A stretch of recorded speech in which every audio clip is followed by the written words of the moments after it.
नमस्कार दोस्तों, स्वागत है आप सभी का ए टू जेड न्यूज़ चैनल में। आज तारीख हो गई है 10 अक्टूबर 2023, दिन मंगलवार, अश्विन मास, कृष्ण पक्ष, एकादशी। आइए जानते हैं आज का सुविचार।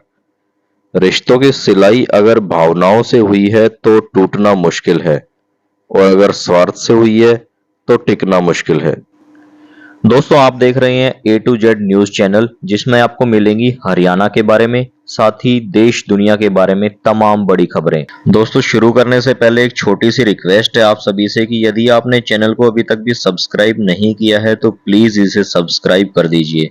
तो आइए शुरू करते हैं। 5 राज्यों में विधानसभा चुनाव की तारीख का ऐलान। 7 नवंबर से वोटिंग शुरू, 3 दिसंबर को आएंगे पांचों राज्यों के नतीजे। मध्य प्रदेश में 17 नवंबर, राजस्थान में 23 नवंबर को वोटिंग, मिजोरम में 7 नवंबर को मतदान होगा। छत्तीसगढ़ में 2 चरणों में मतदान, पहले फेज में 7 और दूसरे फेज में 17 नवंबर को वोटिंग। 30 नवंबर को तेलंगाना में डाले जाएंगे वोट। एमपी, राजस्थान और छत्तीसगढ़ के लिए बीजेपी की लिस्ट जारी। मध्य प्रदेश में 57 सीटों पर उम्मीदवारों का ऐलान। बुधनी से लड़ेंगे सीएम शिवराज सिंह चुनाव। राजस्थान की पहली लिस्ट जारी, 41 उम्मीदवारों के नाम आए सामने। छत्तीसगढ़ में बीजेपी ने 64 कैंडिडेट्स की लिस्ट जारी की। राजस्थान चुनाव के लिए बीएसपी की लिस्ट जारी, 5 उम्मीदवारों का ऐलान किया गया। सीडब्ल्यूसी की बैठक में जातीय जनगणना पर प्रस्ताव पास। राहुल गांधी बोले सभी कांग्रेस शासित राज्यों में होगी जातीय जनगणना। चुनाव तारीखों के ऐलान के साथ बीजेपी ने भरी हुंकार। जेपी नड्डा बोले पांचों राज्यों में बनेगी हमारी सरकार। राहुल गांधी ने जातीय जनगणना को बताया देश के लिए जरूरी। कहा कांग्रेस जातीय जनगणना के काम को पूरा करके ही छोड़ेगी। कांग्रेस अध्यक्ष मल्लिकार्जुन खड़गे का पलटवार। कहा बीजेपी की विदाई का काउंटडाउन शुरू। एमपी के मुख्यमंत्री शिवराज सिंह चौहान बोले लोकतंत्र का सबसे बड़ा उत्सव है वोटिंग, लोग बढ़ चढ़कर हिस्सा लें। कांग्रेस नेता दिग्विजय सिंह का दावा। कहा 101% मध्य प्रदेश चुनाव जीतेगी कांग्रेस पार्टी। राजस्थान में जो पिछले 30 साल में नहीं हुआ वह इस बार होगा, कांग्रेस की सरकार फिर बनेगी, सचिन पायलट का दावा। राजस्थान के पूर्व सीएम वसुंधरा राजे की अपील। कांग्रेस सरकार को विदा करें, इसके कुशासन से हर वर्ग आहत हुआ है। छत्तीसगढ़ के सीएम भूपेश बघेल का दावा। हम चुनाव के लिए तैयार हैं, अब की बार 75 पार सीट जीतेंगे।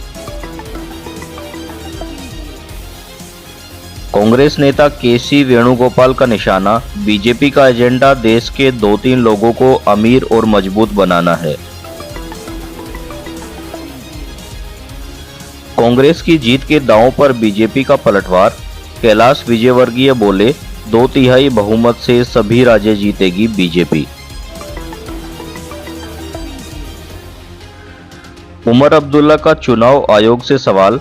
जम्मू कश्मीर में चुनाव क्यों नहीं कराए जा रहे हैं, जनता को देना होगा जवाब। केसीआर फिर से तेलंगाना के बनेंगे मुख्यमंत्री। एआईएमआईएम के चीफ असुद्दीन ओवैसी का बयान। राजस्थान, छत्तीसगढ़ और एमपी में पूरी ताकत से लड़ेंगे चुनाव। चुनाव की घोषणा पर बोले दिल्ली के सीएम अरविंद केजरीवाल। शिवसेना के 16 विधायक की अयोग्यता का मामला। महाराष्ट्र विधानसभा अध्यक्ष राहुल नार्वेकर बोले किसी के दबाव में फैसला नहीं ले सकता हूं। सुप्रिया सुले का अजीत पवार पर निशाना, कहा प्यार से मांगते तो पार्टी का नाम और चिन्ह सब कुछ दे देते।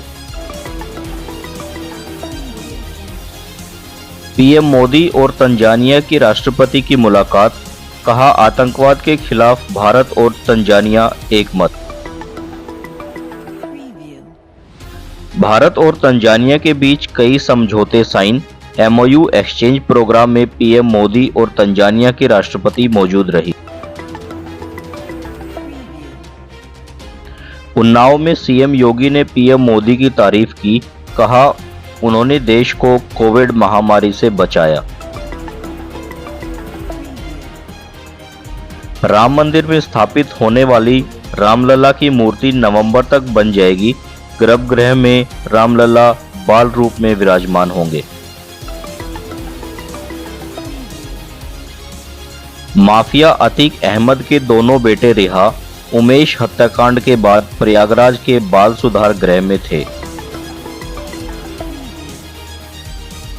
अतीक अहमद की रिश्तेदार परवीन को सौंपी गई दोनों लड़कों की कस्टडी। दोनों लड़कों की सुरक्षा के लिए सरकार ने एक गनर भी मुहैया कराया है। रेल भूमि विकास प्राधिकरण को करीब 32 करोड़ के नुकसान का मामला, सीबीआई ने 5 लोगों को गिरफ्तार किया।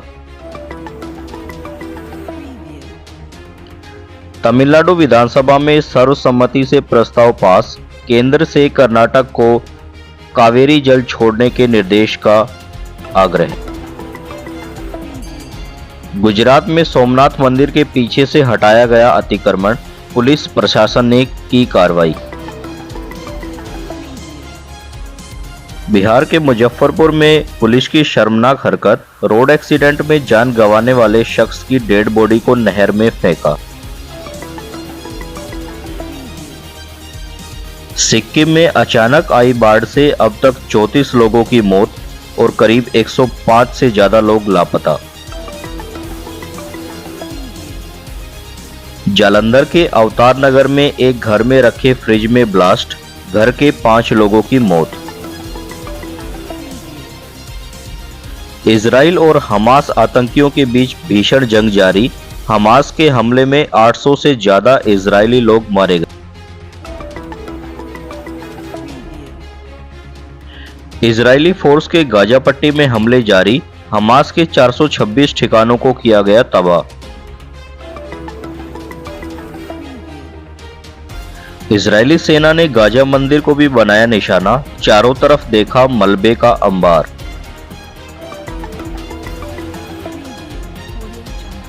यूएन में इजराइल के स्थायी प्रतिनिधि ने हमास के हमले को बताया अपराध, कहा हमले में सैकड़ों लोगों की जान गई।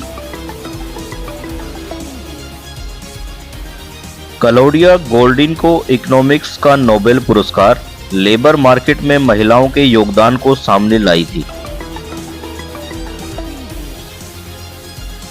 गिरावट के साथ बंद हुआ शेयर बाजार, सेंसेक्स करीब 484 और निफ्टी 157 अंक लुढ़का। ऑस्ट्रेलिया के खिलाफ शानदार फील्डिंग के लिए विराट कोहली को gold medal, fielding coach T Dilip ने दिया मेडल। ऑस्ट्रेलिया के खिलाफ केएल राहुल के शानदार प्रदर्शन पर बोले अनिल कुंबले, वह अपने मूल स्वरूप में वापस आ गए हैं। अफगानिस्तान के खिलाफ नहीं खेलेंगे शुभम गिल, बीसीसीआई ने दी जानकारी, कहा चेन्नई में अभी वो रिकवरी करेंगे। नरेंद्र मोदी स्टेडियम में 14 अक्टूबर को भारत पाकिस्तान मैच होगा, सीएम ने सुरक्षा व्यवस्था को लेकर की बैठक।